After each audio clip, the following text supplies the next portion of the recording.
America மற்றும் யூகேவோட பொய்யலை நம்பாமல் operation prosperity கார்டியலில் இருந்து ஸ்பெயின் விலகியதற்கு நாங்கள் எங்களுடைய பாராட்டுக்களை தெரிவித்துக் கொள்கிறோம் என்றும் அமெரிக்கா மற்றும் யூகேவோட பொய்யலை நம்புகின்ற மற்ற நாடுகளும் கூடிய சீக்கிரம் அதில் இருந்து வெளியே வருவார்கள் என்று நம்புவதாகவும் இஸ்ரேல் மற்றும் இஸ்ரேலுக்கு பின்புலமாக இருக்கின்ற நாடுகளை தவிர மற்ற நாடுகளுக்கு ஏமனால் எந்த ஒரு அச்சுறுத்தலும் இல்லை என்று ஏமனோட டெபுட்டி ஃபாரின் மினிஸ்டர் சொல்லியிருக்கார். இதில் இருக்கிற உண்மைகளை நாங்கள் புரிந்து கொள்ள வேண்டும். ஏமனில் இருக்கின்ற கவுதி கிளர்ச்சியாளர்கள் இஸ்ரேல் காசா பகுதியில் செய்கின்ற தாக்குதலை நிறுத்தணும் என்றதுக்காண்டித்தான் செங்கடல் வழியாக இஸ்ரேலுக்கு போகின்ற கப்பல்கள் மீது தாக்குதலை நடத்தி கொண்டிருக்கிறார்கள். ஆனால் அமெரிக்கா மற்றும் யூகேவானது செங்கடல் வழியாக போகின்ற அனைத்து கப்பல்கள் மீதும், அதாவது இஸ்ரேலுக்கு போகின்ற கப்பல்கள் மட்டுமில்லாமல் அனைத்து கப்பல்கள் மீதுமே கவுதி கிளர்ச்சியாளர்கள் தாக்குதலை நடத்தி கொண்டு இருக்கிறார்கள். ஆகவே உலக நாடுகள் ஏமனுக்கு எதிராக ஒன்றிணையணும் என்று அமெரிக்காவும் யூகேயும் அழைப்பை விடுத்திருக்கிறார்கள்.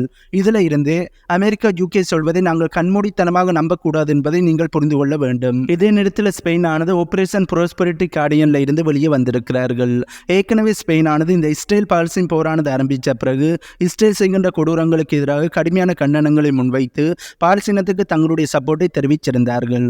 இப்படி இருக்கையில தான் ஸ்பெயின் ஆபரேஷன் ப்ராஸ்பெரிட்டி கார்டியன்ல இணைவது ஆச்சரியமாக இருக்கு என்று ஏற்கனவே எங்களுடைய வீடியோவில் சொல்லியிருந்தேன். அதுக்கேற்ற மாதிரி தான் இப்போது ஸ்பெயினானது இந்த ஆபரேஷன் ப்ராஸ்பெரிட்டி கார்டியன்ல இருந்து வெளியே வந்திருக்காங்க. சரி, இதோட ஸ்பெயினானது தங்களுடைய சம்பவத்தை நிறுத்தினார்களா என்று கேட்டால் கிடையாது.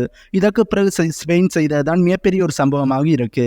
ஐரோப்பிய ஒன்றிய நாடுகள் ஆபரேஷன் ப்ராஸ்பெரிட்டி கார்டியனுக்கு முழுமையான சப்போர்ட்டை தருகிறோம் என்றும் அது பண உதவியாக இருக்கட்டும் அல்லது எங்களுடைய கப்பலை அனுப்புறதென்றாலும் நாங்கள் அனுப்பி வைக்கிறோம் என்று ஆபரேஷன் ப்ராஸ்பெரிட்டி கார்டியனுக்கு முழுமையான சப்போர்ட்டை தெரிவிச்சிருந்தார்கள். இப்படி இருக்கையில தான் ஸ்பெயினானது இந்த ஆபரேஷன் ப்ராஸ்பெரிட்டி கார்டியனில் ஐரோப்பிய ஒன்றியமானது கலந்து கொள்ளக்கூடாது என்று தன்னுடைய வீட்டோ அதிகாரத்தை பயன்படுத்தி ஐரோப்பிய ஒன்றியத்தை தடுத்து நிறுத்தி இருக்கிறார்கள். அமெரிக்காவுக்கு தொடர்ந்து இந்த விஷயத்தில் அடிமேல அடி விழுந்து கொண்டே இருக்கு. முதல்ல பிரான்ஸ் ஆனது இந்த ஆபரேஷன் ப்ராஸ்பெரிட்டி கார்டியன்ல இருந்து வெளியேறுகிறோம் என்று சொல்லியிருந்தார்கள். அதனைத் தொடர்ந்து ஸ்பெயினானது வெளியேறது மட்டுமில்லாமல் ஐரோப்பிய ஒன்றியத்துக்கும் தடையை போட்டிருக்கிறார்கள். அது மட்டுமில்லாமல் எகிப்து, சவுதி அரேபியா, யுனைடெட் அரபு எமிரேட், சீனா போன்ற நாடுகளும் இந்த ஆபரேஷன் ப்ராஸ்பெரிட்டி கார்டியன்ல இணைவதற்கான அழைப்பை நிராகரித்திருந்தார்கள். இப்படி அமெரிக்காவுக்கு இந்த விஷயத்தில் அடிமேல் அடி தொடர்ந்து விழுந்து கொண்டே இருக்கு. இதற்கு அமெரிக்காவானது எப்படியான நடவடிக்கையில் ஈடுபட போறார்கள் என்பதை நாங்கள் வெயிட் பண்ணித்தான் பார்க்க வேண்டும். இது போன்ற இஸ்ரேலுக்கும் பாலஸ்தீனத்துக்கும் இடையிலான போரை பற்றிய செய்திகள் மற்றும் முக்கியமான உலக நிகழ்வுகளைத்தான் இந்த வீடியோவில் பார்க்க போகிறோம். வீடியோக்குள்ளே போகிறதுக்கு முன்னே நம்ம சேனலை சப்ஸ்கிரைப் பண்ணி பக்கத்தில் இருக்க பெல் ஐக்கானையும் கிளிக் பண்ணி வையுங்கள். அப்போது தான் நான் போடக்கூடிய வீடியோஸை நீங்கள் உடனுக்குடன் பார்க்க முடியும். அது மட்டும் இல்லாமல் நம்ம சேனல் அடுத்த கட்ட வளர்ச்சிக்கு போவதற்கு அது உதவியாக இருக்கும். ஆகவே நீங்கள் இந்த உதவியை செய்வீர்கள் என்ற நம்பிக்கையோட வீடியோக்குள்ளே போகலாம். நேற்றைய தினம் கமர்ஷியல் கப்பல் ஒன்று இந்தியாவில் இருந்து 200 NM தொலைவில் அரபு கடலில் இருக்கும்போது ஒன்-வே அட்டாக் ட்ரோன் மூலம் தாக்கப்பட்டிருக்கு. இந்த கப்பலானது ஓயில் மற்றும் கெமிக்கல் கப்பல் என்று சொல்லப்படுது. இந்த தாக்குதலானது இடம்பெற்ற பிறகு இந்த கப்பலை இந்தியாவோட துறைமுகத்துக்கு கொண்டு போவதற்காண்டி வழிகாட்டு நடவடிக்கையில் இந்தியாவோட கப்பல் படையானது ஈடுபட்டு இருந்தார்கள். சரி, இந்த தாக்குதலை யார் செய்திருக்கிறார்கள் என்று பார்த்தோம் என்றால் அமெரிக்காவோட பென்டகன் தரப்பில் இருந்து இந்த தாக்குதலை ஈரான் தான் செய்திருக்கிறார்கள் என்று சொல்லியிருக்கிறார்கள். இந்த தாக்குதலானது இடம்பெற்ற போது ஈரானோட போர்க்கப்பலில் இருந்து ஒரு ட்ரோனானது ஏவப்பட்டிருக்கு என்று சொல்லப்படுது. ஆனால் அது எந்த அளவுக்கு உண்மை என்று தெரியல. சரி, இந்த கப்பல் மீது ஏன் தாக்குதல் இடம்பெற்றிருக்கு என்று பார்த்தோம் என்றால் இந்த கப்பலானது இஸ்ரேலுக்கு போகின்ற கப்பல் என்றும் இந்தியாவில் இருந்து இஸ்ரேலுக்கு போவதற்கு IMEC என்ற ஒரு கோரிடோர் ஆனது இருக்கு. அதாவது இந்தியாவில் இருந்து சவுதி அரேபியாவுக்கு போய் அதில் இருந்து இஸ்ரேலுக்கு போய் இஸ்ரேலில் இருந்து ஐரோப்பிய ஒன்றியத்துக்கு போவதற்கான ஒரு கோரிடோர் ஆனது இருக்கின்றது. ஆகவே இந்த கோரிடோர் வழியாக இந்த கப்பலானது இஸ்ரேலுக்கு தேவையான எண்ணெய் மற்றும் கெமிக்கலை ஏற்றி சென்றதாகவும் இதனால தான் இந்த கப்பல் மீது தாக்குதலானது இடம்பெற்றிருக்கு என்று சொல்லப்படுது. ஆனால் இது எந்த அளவுக்கு உண்மை என்று தெரியல. இதே நேரத்தில் ஈரானுக்கும் இந்தியாவுக்கும் இடையில நல்ல ஒரு உறவானது போய்கொண்டிருக்கு. இப்படி இருக்கையில் ஈரானானது இந்தியாவோட கடற்பகுதியில் வச்சு ஒரு கப்பல் மீது தாக்குதலை செய்திருக்க மாட்டார்கள். ஆகவே இந்த கப்பல் மீது அமெரிக்கா சொல்ற மாதிரி ஈரான் தான் தாக்குதலை செய்திருப்பார்களா என்பதை பற்றி உங்களோட கருத்துக்களை கீழே கமெண்ட் பண்ணுங்க. கவுதி கிளர்ச்சியாளர்களை கட்டுப்படுத்துறதுக்காண்டி அமெரிக்கா ஈரானோட உதவிகளை கேட்டிருக்கிறார்கள் என்றும் அதுக்கு ஈரானானது அமெரிக்கா இந்த போரில் இருக்கிறீங்கள், இதனால இந்த போரினுடைய நோக்கத்தை பற்றியும் அமெரிக்காவுக்கு உதவுவதை பற்றியும் நாங்கள் பேச மாட்டோம் என்று ஈரானோட ஃபாரின் மினிஸ்டர் சொல்லியிருக்கார்.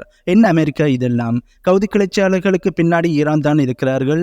ஈரானோட பேச்சை கேட்டு தான் கவுதி கிளர்ச்சியாளர்கள் இப்படியான நடவடிக்கையில் ஈடுபடுகிறார்கள் என்று அமெரிக்காவாகிய நீங்கள் தான் சொல்லியிருந்தீங்கள்.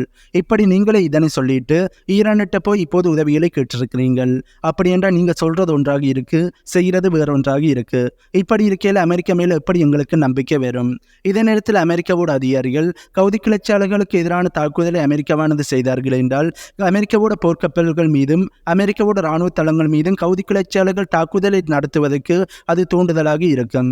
இது சவுதி அரேபியாவுக்கும் ஏமனுக்கும் இடையிலான உடன்படிக்கையை பாதிக்கும் என்று நியூயார்க் டைமிடம் சொல்லியிருக்கிறார்கள்.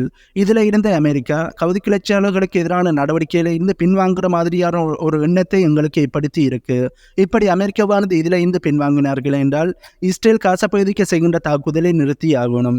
ஆகவே அமெரிக்கா இதில் இருந்து பின்வாங்க போறார்களா அல்லது இஸ்ரேல் காசா பகுதிக்கு செய்கின்ற தாக்குதலை நிறுத்த வைக்க போறார்களா என்பதை நாங்கள் வெயிட் பண்ணித்தான் பார்க்க வேண்டும். உலக அமைதி மற்றும் பாதுகாப்பை நிலைநாட்டுவதற்கு பொறுப்பாக இருக்கின்ற UN செக்யூரிட்டி கவுன்சில் ஆனது இப்ப நடக்கின்ற விஷயங்களை தடுப்பதற்கான அதிகாரம் இல்லாதவர்களாகவும் உதவி செய்ய முடியாதவர்களாகவும் தாங்கள் பயனற்றவர்கள் என்பதை நிரூபிச்சிருக்கிறார்கள். மேலும் UN செக்யூரிட்டி கவுன்சிலை உலக மக்கள் நம்பக்கூடாது என்பதையும் புரிய வச்சிருக்கிறார்கள். ஆனால் உலகத்தில் அமைதி மற்றும் பாதுகாப்பை நிலைநாட்டுவதற்காண்டி புதிய ஒரு அமைப்பை உருவாக்க வேண்டும் என்று ஈரானோட பிரசிடென்ட் சொல்லியிருக்கார்.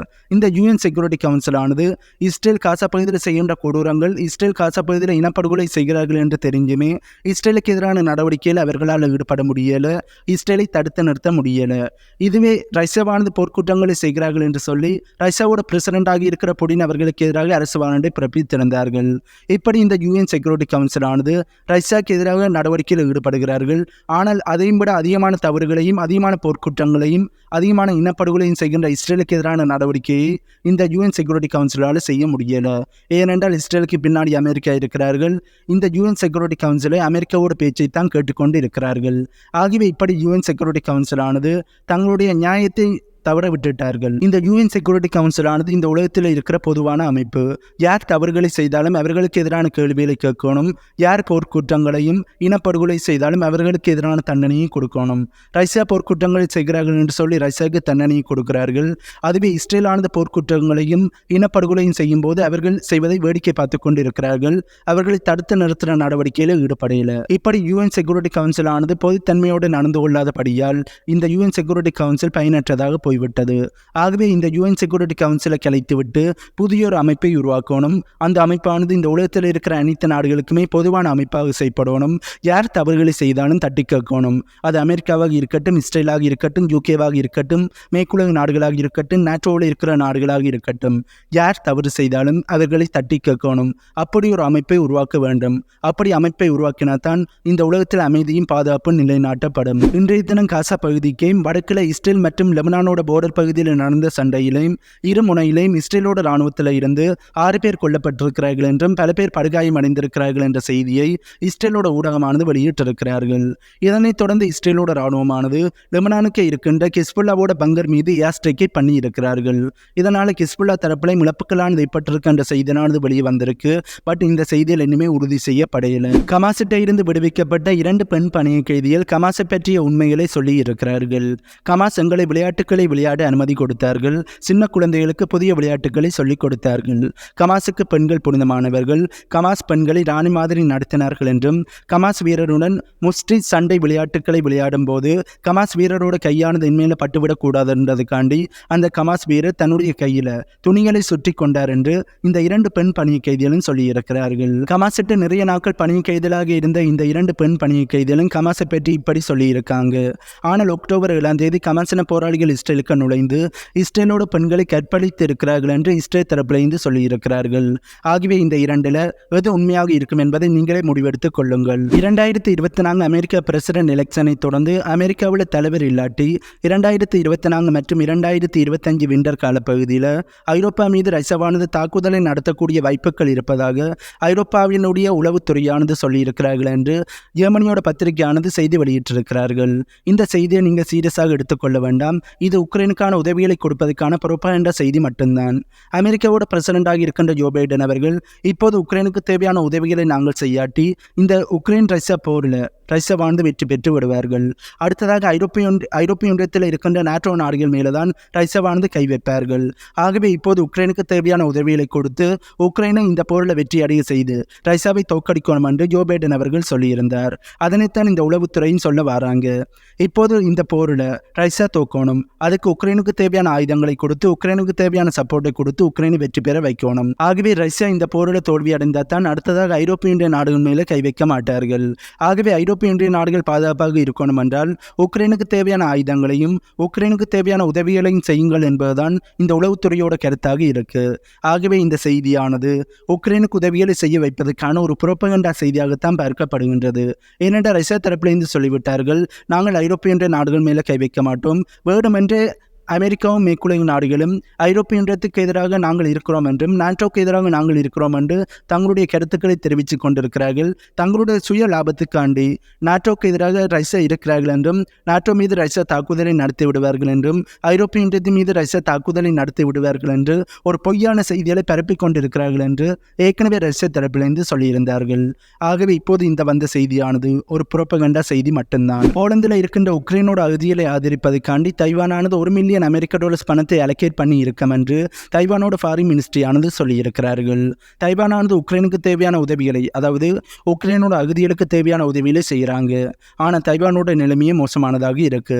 இன்றைய தினம் சீனாவானது தங்களுடைய 22 ஃபைட்டர் ஜெட்டையும் 7 போர்க்கப்பலையும் தைவானோட வான்பகுதி மற்றும் கடற்பகுதிக்கு அனுப்பி வச்சிருக்கிறார்கள். அமெரிக்காவோட உண்மை முகம் என்ன என்பதை இந்த இஸ்ரேல் பாலஸ்தீன் போரில் இருந்து உலக நாடுகளுக்கு தெரிய ஆரம்பிக்கும் போது அமெரிக்காவோட பவரானது குறைய ஆரம்பிச்சிருக்கு.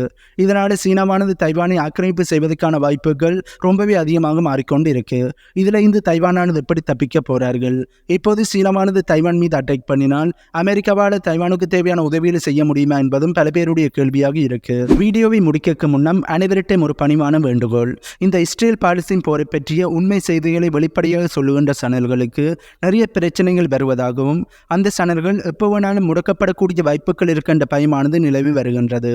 ஆகவே அந்த ஒரு சூழ்நிலை எங்களுடைய சேனலுக்கு மேற்படக்கூடிய வாய்ப்புகள் ரொம்பவே அதிகமாக இருக்கின்றபடியால் நாங்கள் ஒரு பேக்கப் சேனலை கிரியேட் பண்ணி வச்சிருக்கோம். அந்த சேனலுக்கான லிங்கை கீழே டிஸ்கிரிப்ஷனில் கொடுக்குறோம், கிளிக் பண்ணி சப்ஸ்கிரைப் பண்ணி வையுங்கள். அந்த சேனல்லையும் ரஷ்யா உக்ரைன் போர், இஸ்ரேல் பாலஸ்தீன் போரை பற்றிய செய்திகள் மற்றும் பல முக்கியமான வீடியோக்களை அப்லோட் பண்ணுவோம். ஆகவே மறக்காமல் அந்த சேனலை சப்ஸ்கிரைப் பண்ணி வையுங்கள்.